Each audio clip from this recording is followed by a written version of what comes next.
Azerbaijan ട്രിപ്പിൻ്റെ 4ാം ദിവസം നമ്മൾ എത്തിച്ചേർന്നിരിക്കുന്നത് ഗബാലിയിലെ ലാസ വില്ലേജിലേക്കാണ്. Welcome back to Laza village. ഗബലയിലെ ലാസ ഗ്രാമത്തിലെത്തിയപ്പോൾ ലാസ വില്ലേജിൻ്റെ ഉള്ളിലേക്ക് ഒരു സഫാരി യാത്രയാണ്. അത് ഇവരുടേതായ ഒരു ട്രക്കിംഗ് കാറിൽ. ഗബാലിയിലെ വില്ലേജിലേക്ക് വന്നപ്പോൾ ഞങ്ങൾക്ക് ലാംഗ്വേജ് വലിയ ബുദ്ധിമുട്ടായിട്ട് തോന്നി. ഇവിടെയുള്ള ആൾക്കാർക്ക് ഇവിടുത്തെ ലോക്കൽ ഭാഷ മാത്രമേ സംസാരിക്കാറുള്ളൂ. ഇംഗ്ലീഷ് അത്ര വശമുണ്ടായിരുന്നില്ലായിരുന്നു. ഞങ്ങൾക്കുണ്ടായ എക്സ്പീരിയൻസ് ആണ് ഈ വീഡിയോയിലൂടെ പങ്കുവയ്ക്കുന്നത്.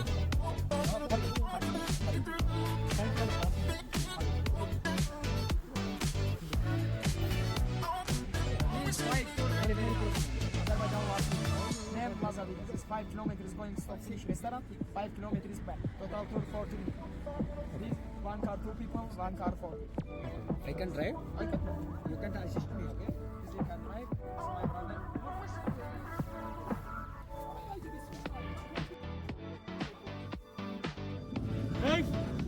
നമ്മളെ ഗബാല ലാസ വില്ലേജിലെത്തിയിരിക്കുകയാണ്. നമുക്ക് പോവാണ്, ഓടിക്കാൻ പോവാണ്.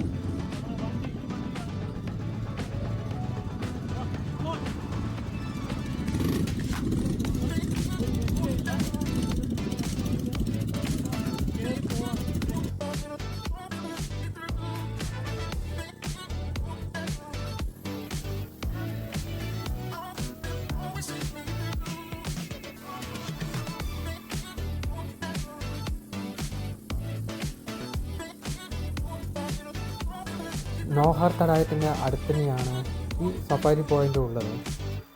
ഞങ്ങൾ ചെന്നത് ഒരു അൺസീസൺ ആയതുകൊണ്ട് തന്നെ ഇവിടെ പുഴയിൽ വെള്ളമൊന്നും ഉണ്ടായിരുന്നില്ല. എന്നാലും കാണാൻ ഒരു കളർഫുള്ളായിരുന്നു എല്ലാം കൊണ്ടും. ഏത് സമയത്ത് വന്നാലും ഇവിടെ അന്തരീക്ഷം തണുപ്പായിരിക്കും. ഞങ്ങൾ വന്നപ്പോൾ 5ൻ്റെ താഴെയായിരുന്നു ഇവിടുത്തെ ടെമ്പറേച്ചർ ഡിഗ്രി. പച്ചപ്പ് നിറഞ്ഞ ശാന്തമായ അന്തരീക്ഷമായിരുന്നു ലാസ വില്ലേജിൽ. Good, how are you bro? വാലൈക്കും അസ്സലാം.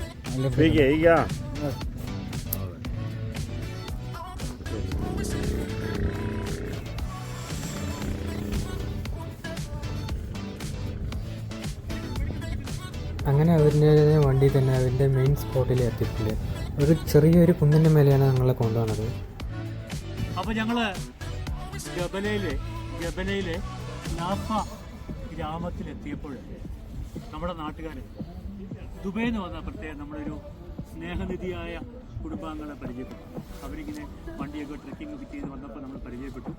അവരോടൊക്കെ സംസാരിച്ച് കഴിയുമ്പോൾ നമുക്കുണ്ടല്ലോ ഇവിടെ വന്നപ്പം കൂടുതൽ ബന്ധുക്കളെ കിട്ടി ഒരു ഫീലിംഗ് ഉണ്ടാകുന്നത്, അല്ലേ? ശരിയല്ലേ?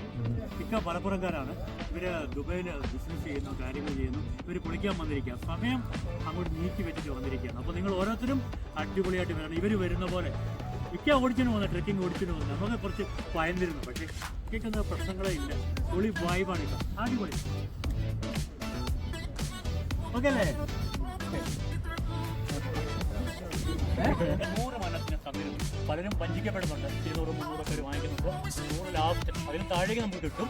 ഇതൊരു മലയാളി ഫാമിലിയാണ്. അവർ പറഞ്ഞ് കൂടുതൽ അവർക്ക് കൊടുക്കേണ്ടി വന്നെന്ന് പറഞ്ഞു. പക്ഷേ ഒരു രക്ഷയില്ലാത്ത വൈബാണ് കേട്ടോ. ഈ മഞ്ഞ് മൂടി ആ പർവ്വതനിരകളുടെ താഴെ ആ തണുപ്പ് വൈബിൽ ഇങ്ങനെ സംസാരിക്കാൻ സാധിക്കുമ്പോൾ എന്തോ ഒരു എനർജി അവിടെ ഫീൽ ചെയ്യുക. നമ്മൾ കഴിഞ്ഞ 4 ദിവസമായിട്ട് ഇവിടെയായിരുന്നു. ഇന്നിപ്പം ലാസ വിട്ട് കളഞ്ഞിട്ട് പോകാറുണ്ട്. ഒരിക്കലും ലാസ വിട്ട് കളയരുത്. ലാസയിൽ വന്ന് നിങ്ങളെ ശരിക്കും അടിച്ച് പൊളിച്ച് എക്സ്പ്ലോർ ചെയ്യണം, അല്ലേ? അടിപൊളിയല്ലേ? തണുക്കുന്നുണ്ടോ നമ്മുടെ കുഞ്ഞിൻ്റെ കയ്യിൽ?